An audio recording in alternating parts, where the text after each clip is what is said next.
চাকরি শেষে পেনশন নেওয়া যাবে কি? আপনার বেতন কেটে রাখা হয়েছে, আপনি নিতে পারেন। যেটা সুদ বেড়েছে সেটা নেওয়া যাবে না। সবাই ধীরে ডান দিকে আসবেন। ওই বই বিক্রি না হওয়া পর্যন্ত তো আমি আছি, আমি তো আর চলে যাইনি, আর রাত তো আর পার হবে না। তাড়াহুড়া করবেন না, আমি উত্তর দিতে থাকি। ছেলেদের জন্য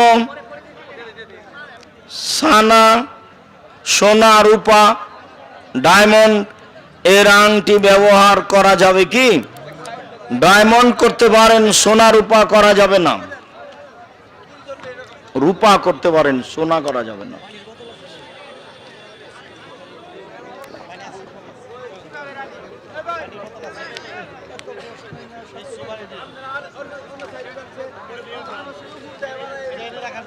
আত্মহত্যা করে মারা গেলে তাদের জানাজা পড়া যাবে কি? যায়। যে কোনো ইমামের পিছনে সালাত আদায় করা যাবে কি? কবরে থাকে, কবরে মাজারে থাকে, তাবিজ লিখে দেয়, এদের পিছনে সালাত হবে না, বাকি হবে। আপনার কোন কোন বই পড়া জরুরি? সালাতের উপরে যেটা বই সেটা পড়া জরুরি, উপদেশ যেটা সেটা পড়া জরুরি। আর মাসিক আল ইতেসাম পত্রিকা 50টা প্রশ্নের উত্তর আছে, সবাইকে পড়তে হবে। জরুরি হিসেবে আব্দুল্লাহর বই মিন্নাতুল বারি, জরুরি হিসেবে আব্দুল্লাহর বই রুজি, জরুরি হিসেবে আব্দুল্লাহর বই আমরা হাদিস মানতে বাধ্য। আর আদর্শ পুরুষ, আদর্শ নারী, আদর্শ পরিবার, আদর্শ পুরুষ, আদর্শ নারী, আদর্শ পরিবার, এগুলো দেখবেন। কি কাজ করলে ঈমান মজবুত হবে? রাতে উঠে 2 রাকাত সালাত আদায় করে কান্নাকাটি করবেন, কোরআন তেলাওয়াতে অভ্যাসী হবেন, মজবুত হয়ে যাবে ইনশাআল্লাহ। যুবকদের জন্য কিছু নসিহত করবেন। মসজিদের জায়গাতে, মসজিদের পাশে মাদ্রাসা করা যাবে কি? মসজিদের জায়গাতে মাদ্রাসা করা যাবে না। মাদ্রাসার কাছে মসজিদ কমিটি কিছু দাম দিয়ে বিক্রি করে দিবে, তো ওই টাকাটা মসজিদে লাগাবে, আর কিছু দাম নিল তো অতি কিনা বেচা হয়ে গেল, তখন ওই জমিতে মাদ্রাসা বানাবে। কেননা মাদ্রাসার মান কম আর মসজিদের মান বেশি, তো বেশি মানের জিনিস কম মানে নিয়ে যাওয়া যাবে না। মাদ্রাসার জিনিস মসজিদে লাগানো যাবে, মসজিদের জিনিস মাদ্রাসায় লাগানো যাবে না, তবে কমিটির কাছ থেকে কম দামে কিনে নেন। রাসূলের সুন্নত কি কি? আপনার কোন বইয়ে পাওয়া যাবে? সালাতের বইয়ে দেখেন, সালাতের উপরে প্রায় সবই আছে।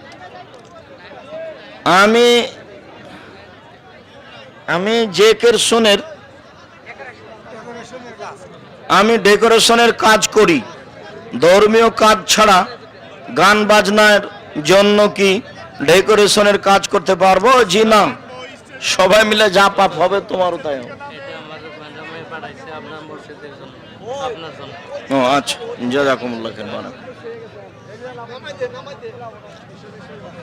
আপনারা ভাইজান দয়া করে স্টেজে আসবেন না, আমার সাথে সাক্ষাৎ হবে যাওয়ার সময়। আচ্ছা, হবে পরে ইনশাআল্লাহ। এখন স্টেজে আসলে হইচই লেগে যাবে।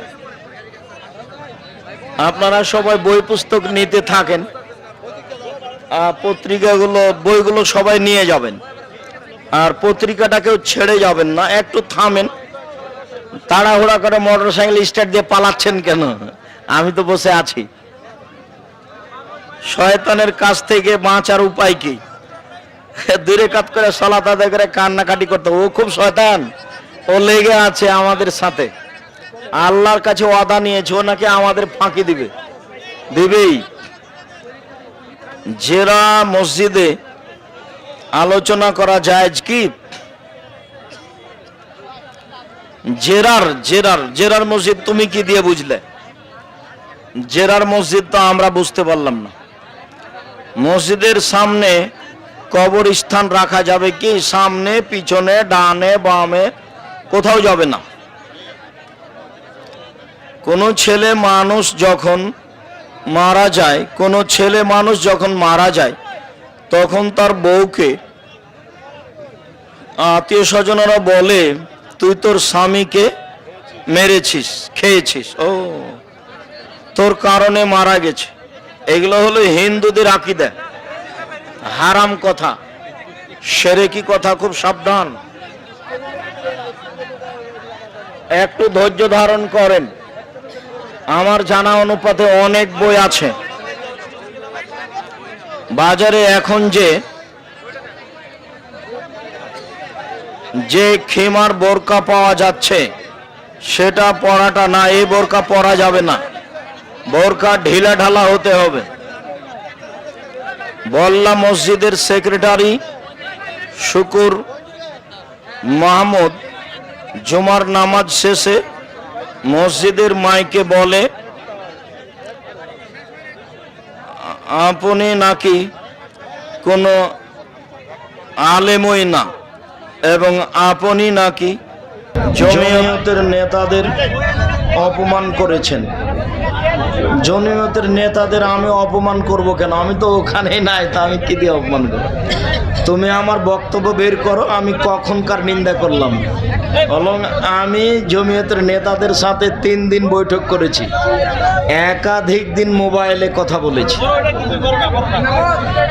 তুমি না জেনে কথা বলছো কেন? এটাও তোমার কাবিরা গুনাহ। আমি যেটা বললাম সেটা তদন্ত করো। আর তোমাদের দেশব্যাপী সম্মেলনে আমি আসতে প্রস্তুত আছি। বল্লার সেক্রেটারি আপনি জিম্মেদারি নেন, আর আপনি আলেম ওলামাকে জামিয়া সালাফিয়া পাঠান, দেখি আপনি কিভাবে করেন।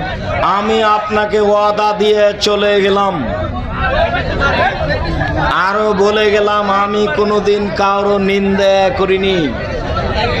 আমি 3 দিন জমিয়ত সভাপতির সাথে বৈঠক করেছি, একাধিক দিন মোবাইলে কথা বলেছি।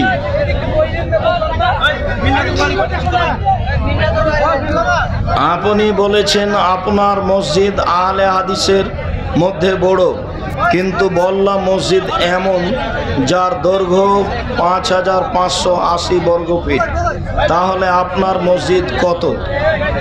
ওটা মনে হয় 25,000।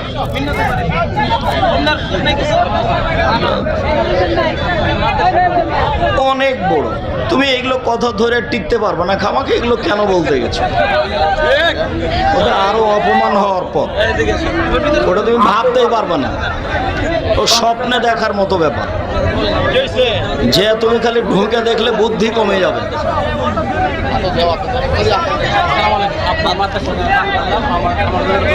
আচ্ছা, জাযাকুমুল্লাহ বারাকাল্লাহ। তথ্য প্রমাণের ভিত্তিতে মসজিদ জেরা হলে সেখানে ওয়াজ মাহফিলের জন্য দাওয়াত রাখা কি জায়েজ?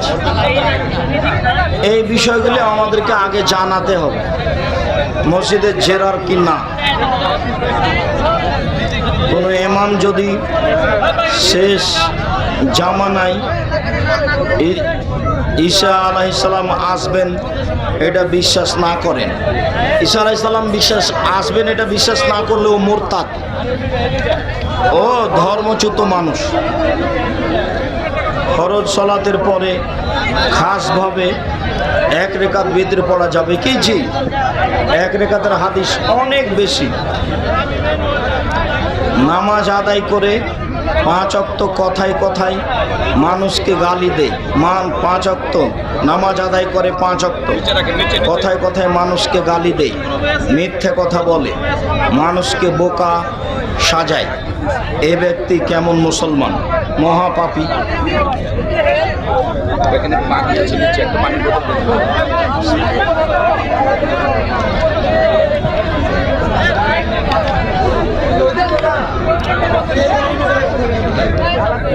আমার প্রিয় শায়েখ বর্তমানে অনেক আলেমদের থেকে জেহাদের কথা শুনতে পাই, আমি আপনার নিকট সহি জেহাদ সম্পর্কে সহি হাদিসের আলোকে জানতে চাই। আপনি জেহাদের কথা জানতে পারবেন আমাদের কাছে জানলেই। যখন মোল্লা ওমর যুদ্ধের ঘোষণা দিয়েছিলেন তখন একটা জেহাদের উপরে আমার বক্তব্য ছিল, তুমি এখনো দেখতে পারো। আর জেহাদের উপরে ভুল কি আছে তার জন্য একটা বই লেখা আছে, কে বড় লাভবান। কে বড় লাভবান বই পড়েন, তাহলে বুঝতে পারবেন জেহাদ কখন করব, কার সাথে করব, কিভাবে করব, বিস্তারিত লেখা আছে। আজান লম্বা সুরে দেওয়া যাবে কি? আজান লম্বা সুরেই দিতে হবে। আসরের সালাত কাজা হলে মাগরিবের সালাতের সময় আদায় করা যাবে কি? আসরের সালাত কাজা হলে মাগরিবের সালাতের সময় আদায় করা যাবে কি? যাবে। মৃত ব্যক্তিদের জন্য জীবিতদের করণীয় কি কি? মৃত ব্যক্তিদের জন্য জীবনীয় করণ, মুখে দোয়া এবং অর্থের দান। কেউ বিষ খাওয়ার পর মারা না গেলে সে যদি পরবর্তীতে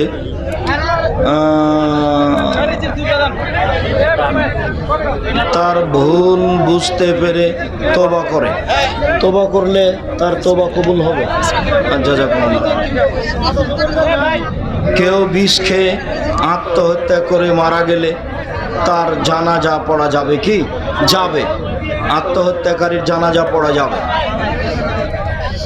প্রথম জামাত ছুটে গেলে দ্বিতীয় জামাতে যোগদান করলে সব কি একই হবে? জি, সব জামাতেরই হবে। যখন বাড়ি থেকে বের হয়েছে জামাত ধরার উদ্দেশ্যে, তখনই তার জন্য জামাতের নেকি হয়ে গেছে। মসজিদে ব্যায়াম বা শরীর চর্চা করা যাবে কি? করতে পারে, সমস্যা নেই। মসজিদ কেন্দ্রিক ঘন ঘন খাবার আয়োজন হয়, এরকম ভোগ বিলাস শরীয়ত সম্মত কি? মসজিদ কেন্দ্রিক এখন কে জানি মসজিদের টাকা নাকি, যদি কারো ব্যক্তির টাকাতে খাওয়ার ব্যবস্থা হয় চলুক, ঘন ঘন রোজ হোক না কেন, তবে মসজিদের টাকা যদি হয় তাহলে সবাই গেছে। ব্যক্তির মৃত্যুর পূর্বের অর্জিত সন্দেহযুক্ত সম্পত্তি তাহার মৃত্যুর পর তাহার উত্তরসূরি উত্তরাধিকারীরা ব্যবহার করলে জায়েজ হবে কি? মৃত ব্যক্তির পূর্বের অর্জিত সন্দেহযুক্ত সম্পত্তি উত্তরাধিকারীরা জমি ছেড়ে দেয়, উত্তরাধিকারীরা সন্দেহযুক্ত জমি ব্যবহার করতে হবে না, মালিককে ফেরত দেখ, না হলে মাদ্রাসায় দান করে দেখ। তওবা করার পূর্বের সন্দেহযুক্ত টাকা পয়সা তওবা করার পরে ব্যবহার করা যাবে কি? সন্দেহযুক্ত যদি নিজের উপার্জনে হয়ে থাকে তাহলে ভোগ করতে পারবে, আর যদি সন্দেহযুক্ত টাকা কারো মারা টাকা হয় তাহলে সেটা দিয়ে দিতে হবে। রাসূল সাল্লাল্লাহু আলাইহি সাল্লামের জানাজাকে পড়াইছিলেন, রাসূল সাল্লাল্লাহু আলাইহি সাল্লামের জানাজা হয়নি, 3 দিন লাশ উপরে ছিল, তারপর মাটি হয়েছিল।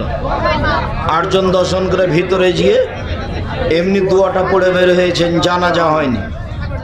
আমার মা আমার প্রতি অসন্তুষ্ট, কারণ আমার অর্থ সম্পদ নেই। অন্যের ছেলেরা বাড়ি গাড়ি করেছে, কিন্তু আমি সেরকম পারছি না, এটাই মায়ের আক্ষেপ। এখন আমার কি করা উচিত? তোমার মাকে বোঝাতে থাকো, ধৈর্য ধারণ করো, পৃথিবী এরকমই, বোঝাতে থাকো, ফল তোমার ভালো হবে ইনশাআল্লাহ। সহিহ হাদিসের আলোকে আধুনিক ব্যাংকিং ব্যবস্থার শরীয় হুকুম কি? সরকারের কাছ থেকে অনুমতি নিতে হবে, যে বাংলাদেশ ব্যাংকের সাথে যোগাযোগ ছাড়াই আমরা ব্যাংকিং ব্যবস্থা পরিচালনা করব। এতে সরকারকে ট্যাক্স দিতে হয়, দিব জুলুম, কিন্তু বাংলাদেশ ব্যাংকের সাথে পুরো যোগাযোগ রেখে ব্যাংকিং ব্যবস্থা চালাবো তা হতে পারে না। সরকার অনুমোদন দিয়ে দিবে, তোমরা নিজেরা ব্যাংকিং ব্যবস্থা পরিচালনা করবে, তাহলে হবে, তাছাড়া হবে না। শায়েখ সালাম গ্রহণ করিবেন। আজকের মাহফিলে অসংখ্য মা বোনেরা হাজির হয়েছেন, আশা রাখি তাদের বিষয়ে কিছু কথা বলবেন। জনৈক আলেম বলেন, বি গ্রুপের রক্তের মানুষ বেশি পরকালমুখী। এ কথা কি ঠিক? আমি বলতে পারছি না এ কথা ঠিক হবে না, এ কথাই ঠিক। এ যে পরকালমুখী আল্লাহ ভালো জানে। শুকরিয়া, জাযাকুমুল্লাহ খায়ের। আজকে বল্লার এই মাঠে হাজারো হাজার লক্ষ জনগণ জমা হয়ে আপনারা এই সম্মেলনকে সুন্দরভাবে সফল করলেন।